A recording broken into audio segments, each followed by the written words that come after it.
Love Ki Ghanti 1. You Can't Decide When It Rings. Written by Mr. Deepak Satya. Chapter 4. The Shadow of Untimely Death. If you ask a real expert in Jyotish Shastra, astrology, i.e. real Jyotishi, astrologer, what is the minimum age of a human being? So they will tell you with full confidence that the minimum age of a human being is 120 years. According to them, any human being who dies before the age of 120 dies an untimely death. Whatever the cause of death, if a person dies before 120 years of age, his death is considered premature, unnatural, and untimely. Some people also call it being killed without death, and some people also call it wasting human birth. If you talk to real experts in biology, they will immediately tell you without any hesitation that the organs of the human body are made to function for 120 years. This means that even in their language, people who die before 120 years of age do not die a natural death. If you go out to find out in the present society, the average death rate will come out to be 60. It simply means that in the present time, most people are not able to live even half of their lifespan and die prematurely. In Raju's case, untimely death was following him right from the time of conception. If we look at the other side of the coin, the good news is that if Raju somehow crosses the age of 34, then he will definitely live for 100 more years. We can only save either the mother or the child. The first doctor told this to Raju's father after calling the other two doctors, because he was sure that both of them would not be able to arrive in time. Like a miracle, both the doctors came to the hospital one after the other and saved both mother and child. Friends and relatives were happy with this miracle, but Raju's father knew very well that this was the miracle of Pir Baba only. Pir had his hand on the head of Raju present in the womb, because the very birth of Raju was the promise of Pir, hence at that time untimely death had to return. With the birth of Raju, Pir's promise had also been fulfilled. That means the responsibility of Raju was completely on the shoulders of Raju's parents. But I am not a Pir. How will I be able to take care of this child for 34 years? When friends and relatives were congratulating Pitaji, these words were continuously echoing in his mind. He was not able to be happy, even if he wanted to. Pitaji was getting maximum tension from his wife. The newly become mother had completely forgotten the prophecy of Pir's Sevadar. Therefore, like a normal woman, she was very happy with the new happiness that had come to her house. In such a situation, Pitaji was neither able to remind her nor was able to hide from as well. What happened? Aren't you happy? Seeing the worry on Pitaji's face, Maji had asked this question many times, but he could neither answer nor show happiness. Father spent those 45 days in great pain. On the 46th day, Raju was taken to the Pir's Dargah to pay his obeisance. There Pir's Sevadar, while fulfilling his duty, reminded them of everything. Pitaji already remembered everything, so he was not disturbed, but Maji started crying. She begged for mercy from the Pir. You were already told about this, only then did you make this wish. Therefore now you will have to take care of this baby. If untimely death is adamant, then you too continue to fulfill your duty. Keep doing whatever is possible. I am sure the Pir will definitely help you. With these words the Sevadar of Pir bid farewell to the couple. In return, when the wife saw the worry on her husband's face, she understood what made him worried about for the last 40 days. She started crying. Frightened, Pitaji stopped the car and asked his wife the reason for crying. I want to give a long life to my son. This is what Maji was saying while crying. I don't know what came to Pitaji's mind in that wilderness when he said with full confidence, we will make our son live long with all our strength. Seeing the husband full of faith, faith was awakened within the wife too. She wiped her tears and repeated her husband's words. After that day, Pitaji never wasted time worrying. He always used to think. Raju's health had been poor since birth. He was so ill that both his parents memorized the names of allopathic medicines from around the world. Sometimes, when Raju did not get relief from allopathic medicines, his parents also took the help of Ayurveda and homeopathy. Therefore, they had some knowledge of Ayurveda and homeopathy also. Both of them became child specialists in their locality. People of the locality used to seek their advice before going to the doctors. Apart from diseases, Raju also occasionally became the victim of accidents. Those accidents happened only in the absence of alert parents.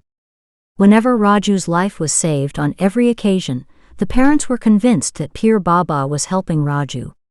Under these circumstances, their faith in Pir Baba also increased, and at the same time, they also started becoming normal parents. Normal parents are those parents who forget that having children is not a normal thing, hence raising children is also not a normal task. One day Raju's parents had to attend a wedding. While all the young people were busy having fun at the wedding, the older people had organized what would be more appropriate to call a character assassination gathering. There are many religions and countless castes in India, yet you will see such a gathering of elders in the marriage of every religion and caste. Elderly people attend these gatherings with tea, snacks, and intoxicants, and find faults in the children of their relatives. More often than not, children were blamed whose parents were not present. Raju's parents knew that if they were late for that gathering, all their relatives would start criticizing Raju's character. So they reached that meeting without having tea and breakfast. Seeing them, regret appeared on the faces of many, recognizing that the parents understood that they had come at the right time. The relatives quickly changed the topic, and started talking about the boy who had stopped attending marriages where dowry was exchanged. This is how worldly affairs work. He is a very useless boy. We keep our children away from him. He earns occasionally, but he talks in such a way that Lord Vedavyasa had written the Vedas after asking him. How will he come to weddings when he has no money in his pocket? He does drama just because of this. Some such things were said for that boy. Everyone had unanimously declared that the boy was a disgrace to the family name, but Raju's father thought that the boy was intelligent. This was the reason why he went to meet the boy in his village 2 days later. Just behind the well-known town of Dehradun was the boy's village where he lived in a big 6-bedroom house owned by his parents. That boy's father used to do 3 to 4 jobs simultaneously, so he had earned so much money in his youth that he was the first in that village to build a house with a pitched roof. The walls of his house were still made of mud. If he wanted, he could have made the walls of cement, but some wise person had explained to him that mud walls keep the house cool, hence he had left the walls to remain mud walls. But he had definitely built 2 extra rooms for his children. He had built separate rooms for his 2 sons and 2 daughters. He was well aware that the mental development that children achieve by staying in their rooms does not happen by living together. Apart from this, he had also built a room for himself and a guest room. After building the house, he devoted all his attention to educating his children and maintaining relationships. Due to this, their house remained in old condition for the last 25 years, while other people had progressed and made their houses modern. As a result, today their house is counted among the very old houses. Before dying of a heart attack, he got both his daughters married. When both the daughters got married, they were both 18 years old. The times had given them this ignorance that before the daughter does anything wrong, you should marry her and send her away. That means if there is no bamboo, then there will be no chance of flute. However, as long as his daughters were unmarried, he spent enough on their studies. He always provided the best clothes to his daughters, and also took them on trips to many places. The mentality behind this was also old-fashioned. Old people used to say, as long as your daughter is in her parents' home, keep her happy.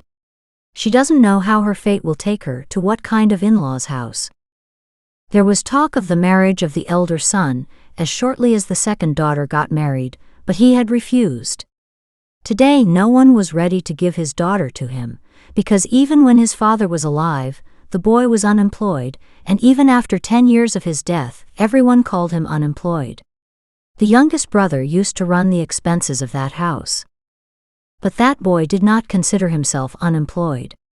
Due to his father's DNA, he had the natural ability to do many things, so he kept doing something or the other.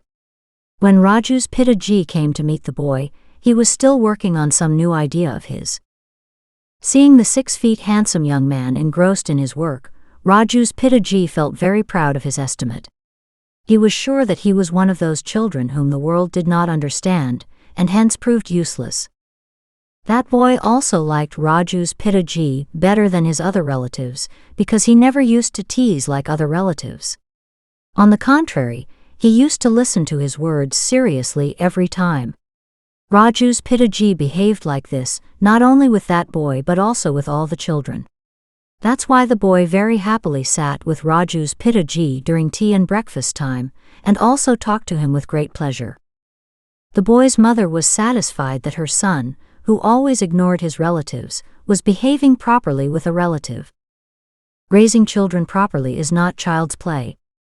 In foreign countries, classes start as shortly as men and women conceive, so that they adopt the thinking and understanding of their parents instead of that of men and women.